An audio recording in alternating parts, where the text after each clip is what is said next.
Welcome everyone to Vested Interest. This is Shane. It is the first day of November. Welcome to another month, first trading day of the month. This year is quickly wrapping up. Again, Thanksgiving just around the corner. For me, hunting season November 15th. So I'll be taking some time off. So you'll have to forgive me during those times. I will probably not be putting out videos, just for a heads up. But today we're going to take a look at Franklin Templeton. Let's jump right into the video. So Franklin Templeton, if you want to know more about him, check him out at www.franklintempleton.com. This is actually the first brokerage I used back in 2001, right after the dot-com bubble kind of finished collapsing completely, bursting there. I started my first brokerage account with Franklin Templeton, so this is near and dear to my heart. I do not currently have a portfolio with them, but it was the very first one that I used. I actually closed out that account back in 2009, 2010, and used the proceeds to buy a house whenever the housing market was at the bottom. So Franklin Templeton. And let's see, for more than 7 decades, we've helped clients achieve their financial goals, individual investors, financial professionals, institutional investors. So they are obviously a brokerage, an investing firm. I think they offer some insurance as well, but more importantly, they're in the investing side, right? For not only individuals, but for financial advisors as well. Our clients are the heart of everything we do. Our wide range of investment specialists and our global reach allow us to offer an extensive set of capabilities. Our expertise has allowed us to become one of the world's largest asset managers with I think that's annual under management of $1.5 trillion. So a very large company here, a lot of funds under operation. Now let's take a look at why we're looking at them today.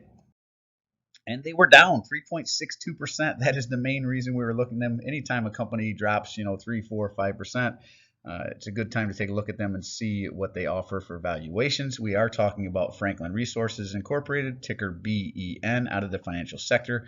Closed the day out November 1st at $22.60. And they have a 52-week range, a low of $20.24, a high of $38.27, so definitely closer to that 52-week low. Looks like their average volume is 2.7 million. Today was 8.1, so a lot of selling today. You can see that throughout the day. Looks like they had a very low early in the morning and then kind of recuperated a little bit throughout the day. But market cap of 11.263 billion, a beta of 1.26. You can see that volatility, like I said, throughout the day here. PE ratio 6.71, but again, for financials, we really want to look at price to books.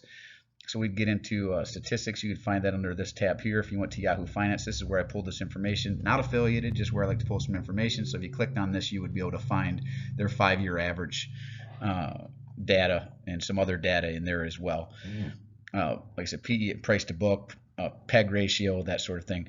Earnings per share is $3.37. Earnings date was today, actually, November 1st, right? Today, so they should have reported earnings today, which may be why they dropped down. I would have to go look at that earnings report and see if that had something to do with their drop today. Forward dividend yield is $1.16 paid out on the year. That's the annual payout. They do pay out quarterly. They have a 4.89% dividend yield. Ex-dividend date of September 29th. And the 1-year target estimate is $21.55. So actually right around where, a little bit, about $1 lower than where it currently sits. Now let's jump over to stockanalysis.com, another site I like to look at, not affiliated, just a site that I like to go to for information. And the 18 stock analysts they've had to take a look at it. Well, look at that, a consensus sell. So they must have had pretty bad guidance or pretty bad earnings or something about their call today. The analysts did not like, but I don't see sell very often, especially in this market with everything being down. But there you go. Not everything that I put out is a buy or even a hold. We have a sell here for the first. I think this is the first one we have. Maybe we've had some other ones too. They have a low estimate of $19.19, which would be a 15.09% decline from where it currently sits. So they see some downward pressure on this one. This one might continue to fall. They have an average estimate of $21.98, so even their average is below where it currently sits, and that would be a 2.74% decline. And then if it happened to hit their high of $25.20, then you'd see some upside of 11.5%. And it's not really surprising with this being an asset manager with funds under management, with the stock market going down. Obviously, the people pulling their money out of the market, that impacts them significantly. And I would expect, as long as the market continues to go down, they will be negatively impacted by the current market sentiment.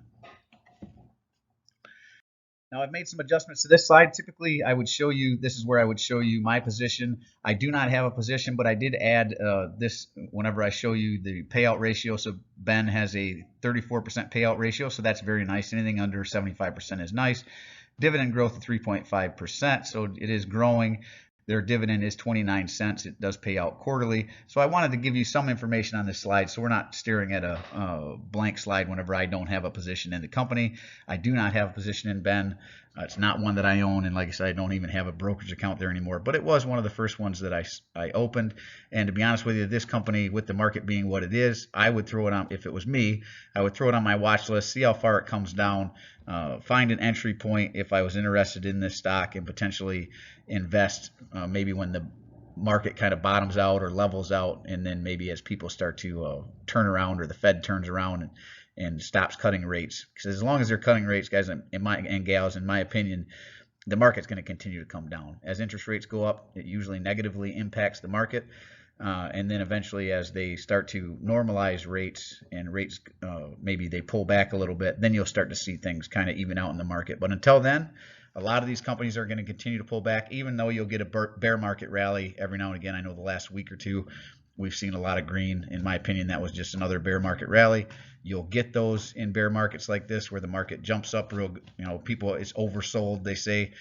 A lot of people have sold and maybe starting to see value, so they jump back in, and then there'll be another leg down as people realize, oh goodness, or the people who were holding, hoping it would go back up, they sell and say, hey, thanks for the bounce, and get out of the market themselves. So in my opinion, we're still in the downturn, but you make up your own mind. I'm just going to present information, and you do what you will with it. Well, with that said, that's really the end of this one. As always, appreciate you stopping by. If you haven't done so already, don't forget to show me some love. Hit that thumbs up, ring the notification bell. Most importantly, subscribe to the channel. Join me on this journey to financial freedom. Hopefully, you are on your own journey as well. Drop a comment down below. Let me know what you think. I do personally read and respond to the comments. I'm always interested to read your questions, opinions, suggestions for future topics. So let me know what you think of Franklin Templeton. This is another quick hitter, daily series Monday through Thursday. So come on back and join me. And Sundays we put our portfolio update out so you can see exactly what I'm doing week to week in my portfolio. If you're into that kind of content, go ahead and hit that subscribe button and join me on this journey. And this is Shane signing off, wishing peace and prosperity to you and yours. And remember, financial security comes to those who take a vested interest. Hey, thanks for stopping by, and we will see you in the next one. I'm not a financial advisor. Nothing in this presentation should be considered financial advice. I'm only sharing my opinion. Investing journey for educational and entertainment purposes. Investing involves risk. Can't lose money. You should never invest any amount you're not comfortable losing. Always do your own research. Invest based on your situation, circumstances, and select criteria, or seek the advice counsel of a certified financial advisor.